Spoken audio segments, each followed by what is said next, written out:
You know, looking back at my childhood, all signs point to that I probably should have been a Percy Jackson kid, but I just wasn't, which is why this brings me no pain. Oh. Okay, maybe it has a little pain. I just paid like 20 bucks for the set. Well, no turning back now.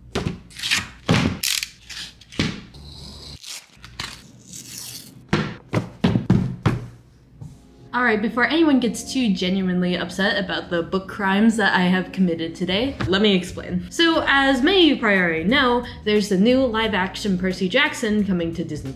And a lot of people are excited about it, seeing that the original author is helping make the series. But, like I said earlier, I've never read Percy Jackson. Which is very surprising because I was so into Greek mythology in like elementary and middle school, I don't know how I just never read it. It wasn't even because like I was like a Harry Potter kid and instead, was it like a Harry Potter versus Percy Jackson thing? Am I just making it up?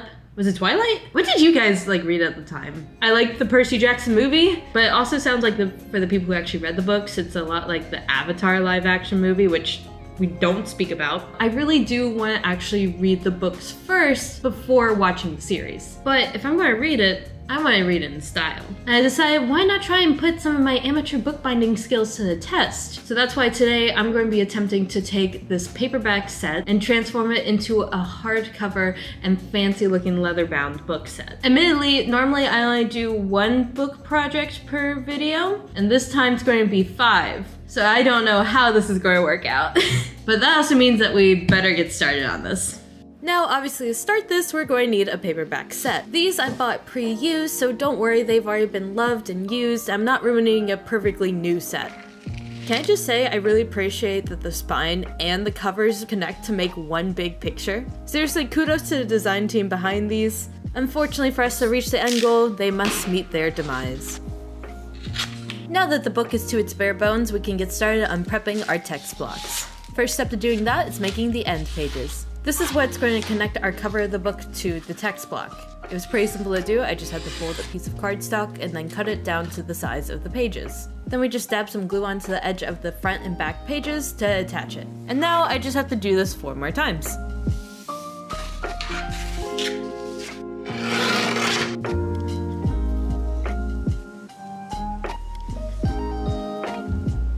After all the end pages are glued on, they need to be pressed so that they lay flat. Maybe one day I'll have an actual book press, but today is still not that day. For now, whatever I can find lying around works too. So since the spine was perfectly intact, we're done with the text block. It already feels a little bit weird to be done with all the text blocks. Like my last bookbinding project, that was the majority of the project was just making the pages. Which makes me really excited to do this project because I've never been able to dedicate too much time to the cover. It always seems to be more on the text block. So let's go ahead and get started on the cover. For the cover itself, I'm using a mounting board, and then mark it to be the same size as the text block with a little bit of overhang on the sides and the top. And once I trimmed it down to that size once to make sure it worked, I just used that as a template to cut the rest of the boards out. And now we have our 10 covers, and as fun as that was, cutting it by hand, I don't want to do that again.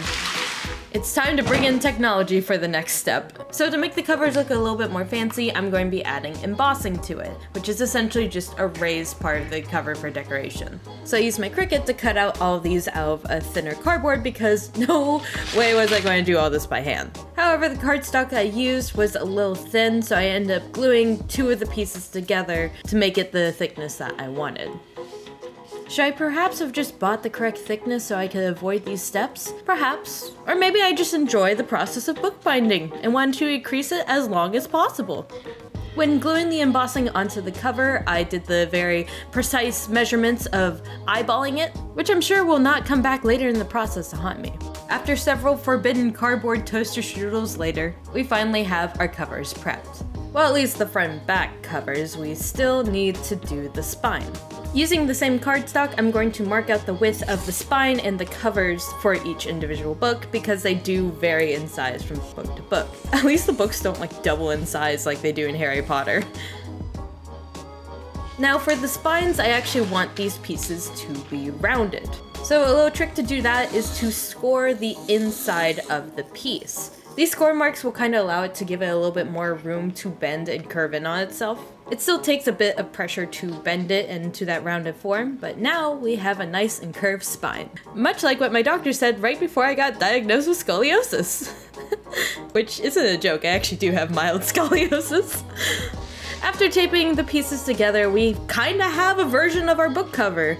Do you think anyone would mind if I just stop here? Like, it's kinda close enough. Start playing the montage music and roll the credits. Yeah, no, these are barely holding on by a thread, so let's add some leather to them. So I've used leather on projects before, however, all those tools and leather were bought from Amazon, so weren't really the most highest quality. So this time around, I ended up going to a local leather shop, and it was really great because they were able to recommend what the best leather to use would be. At first I was like kind of scared to go into a leather shop because it really did seem like one of those hobbies where they would be like, I've been doing leather working for 50 years and you're coming in here wanting to do your little DIY book project. No, but then they were end up being like super awesome and helped me with everything that I needed, and I just want to say I love it when people are very accepting and not gatekeepy over a craft. Sorry I went off about that. Anyway, what I'm doing is I essentially cut the leather to be the size of the cover plus a little bit of overhang. And then guess what? It's time for more gluing because this entire book is just being held together by Elmer's glue. Which, when I say it like that, it sounds like I'm doing it improperly, but just a lot of bookbinding is gluing everything together with PVA glue. As I'm gluing on the leather to the cover, I'm taking my bone folder, I'm essentially just pressing down the leather to make sure it sticks, especially around that embossing, so you can actually see that detail come through. It seems like it's going pretty quick in the video, but this was actually very time consuming to make sure that everything was pressed down and wasn't going to immediately pop back up after I was done, but I'd definitely say it was worth it. Now we just need to wrap the leather around the edges. To do that, you need to cut a 45-degree angle around the corners, that way you can fold over the different flaps and glue them down to the edges. I swear, this is going to be the last thing I'm going to say gluing down for like a good bit. I put a lot of pressure on where the book hinges are because that's going to affect the opening and closing of the book. And with all four sides glued down, we have our leather book cover. Alright, so I am so happy with this cover. This is probably already the most proud I've ever been of a book cover I've made, and it's not even done yet. It looks like a skin book right now, which is slightly disturbing. I mean, I guess it kind of is. It's leather. And can I just say, it smells so good. Why does leather smell so good? Was that weird for me to just sniff a book? I'm sorry, I don't know. Admittedly, it's not perfect. Alright, I can see an issue of I didn't leave enough space for the hinges between the spine and the cover. So it has a little bit trouble opening and closing all the way. So I guess the good news is I can fix that when I do the next 4 books. The only problem is I have to do this whole thing 4 more times. Yeah, it's gonna take me a while to do all that again 4 times. However, I think this is a fantastic opportunity to tell you about this video's sponsor, Audible. That's right, we're actually getting more sponsors on this channel. Continues to be surprising. Often on projects like this, you run into times where you just gotta do a boring task over and over and over again. And what am I supposed to do? Be alone with my thoughts for several hours? Nope. That's why this time I'm going to be trying our sponsor, Audible. Now, ironically, even though Audible has thousands of audiobooks to choose from, I chose a book that I actually already own, which is Creativity Inc. by Ed Catmull, which I've been wanting to read for years now, but I've just never had the time to sit down and do it. And it felt great to finally be able to listen to this book. I mean, this is all during time that I had to set aside for this project anyway. And now I can say I honestly can't recommend this book enough, especially if you're someone in the creative industry like me, or if you're just an animation and Disney fan. It has a ton of stories about the founding of Pixar and what they do as a company to encourage creativity. And with the free trial, you can listen to this one or any other title of your choosing. You also get access to Audible's Plus catalog, filled with thousands of audiobooks, original content, and podcasts. New members can try Audible free for 30 days. Visit audible.com/JessLess or text JessLess to 500-500. And one ad read later, we finally have our book covers done. Well, I mean, I wish it was only 60 seconds, but no, this took several hours to do. And now it's time to dye the leather this nice royal blue. Yeah, sure, no one's probably ever made that joke before. Now, I have dyed leather using this dye before. However, the sponge made it come out very blotchy on the project. So to try and avoid that this time, Martina from Nerdforge in her last video used an airbrush to dye her leather while she was rebinding the Harry Potter book series. But Jess, aren't you just copying her idea with the Percy Jackson? Shut up! Shut up! It's totally different! What my point is, I'm going to be trying an airbrush as well for this. I'm going to be going outside so I don't get fumes and dye all over the place. I even discovered a little friend, who I very creatively named Lizzie. And with Lizzie's supervision, it's time to get started. Okay, I say he's probably gonna run away as soon as I turn on the air compressor, so. No, what a brave little guy. Upon loading up the dye, I made a very quick realization. Going to be stained blue by the end of this, I can tell. I started out by testing on a scrap piece of leather just to make sure that this was possible, and it came out with a super even coat, and more importantly, it allowed me to do it super quickly as well. Can I also say it's like 90 degrees out here because it's Florida in the middle of June. I want to get this done as quick as possible. With the now added motivation of avoiding heat stroke, I got right to dyeing these covers. Looking back now, I realized I made two big mistakes. I underestimated how much fumes there would actually be. And for safety, even though I was outside, I should have been wearing a respirator mask. And number two, I joked about this earlier, but I seriously should have had gloves. My hands were blue for like a week. Am I blue dubba dee dubba die, as the kids would say? The young hip kids. The young hip kids. Of 25-year-olds. Okay. At this point, my roommate came out to help me film, so enjoy some of our banter. Have you ever read Homestuck? No. What? It looks like you're painting skin. Are you trying to dye your hair? God, could you imagine having blue hair? That'd be so embarrassing. I don't have to film for you. You know, I would ask you more questions about Double Life, but this is the first video I'm making that has absolutely nothing to do with Minecraft. But I can't talk about Percy Jackson because I don't know anything about Percy Jackson. With that being said, if you guys do enjoy this video, can you please let me know by either leaving a like or a comment? I know a lot of my viewers are here for my MCYT projects, so I'm curious to know what other fan bases and projects you would want to see from me. And with that, we have all of our book covers dyed this beautiful blue.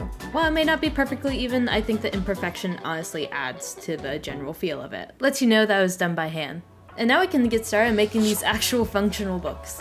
Now to attach the text block, it's pretty simple and pretty unsurprising that it's just more gluing. Leaving a ½ inch of space away from the spine so that it has room to open all the way, I covered the rest in glue. Making sure to cover it all the way to the edges so it doesn't peel up later, and then aligning and pressing down the cover.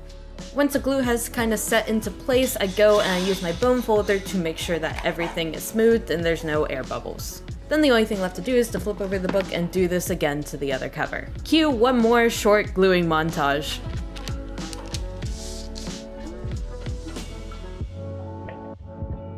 Once all the books have been glued into their respective covers, they needed to press for a little bit. However, if you recall, I don't have a book press, so...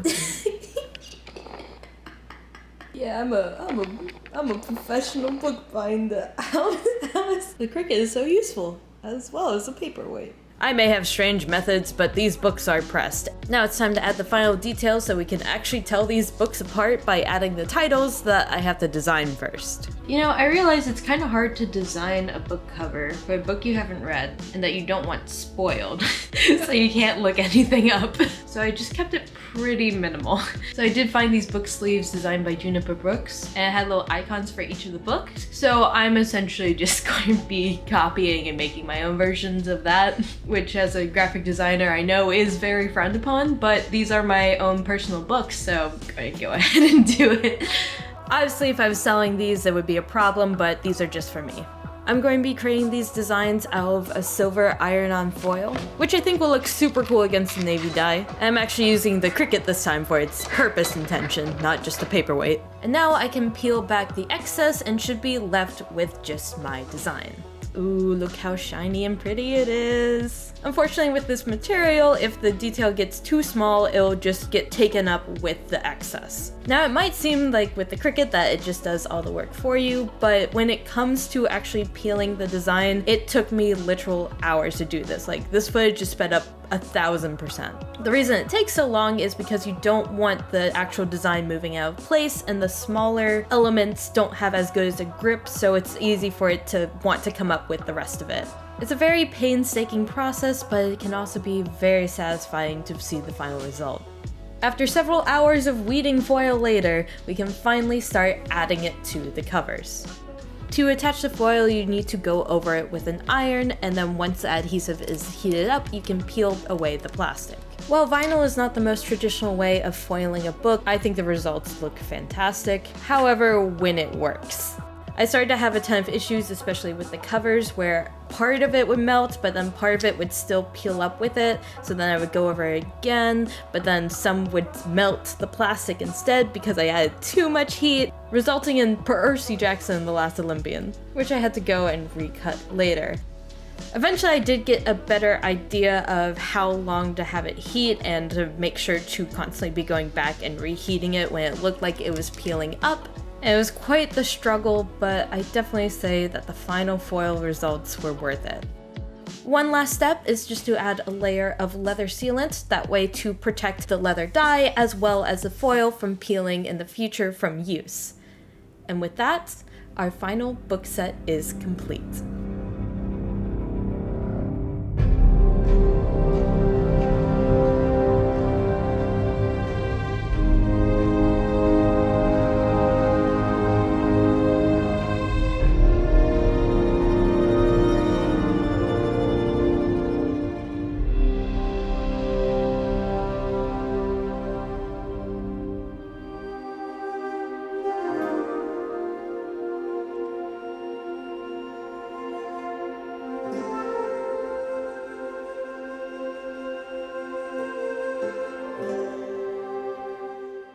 The best part about this project is now I actually get to read the books. A lot of times I do bookbinding for decoration, so I'm glad that I actually get to read these ones. I hope you guys enjoyed the video, and I'll see y'all in the next one. Wait a second, how did I not notice that I added a T at the end? How do I even do that?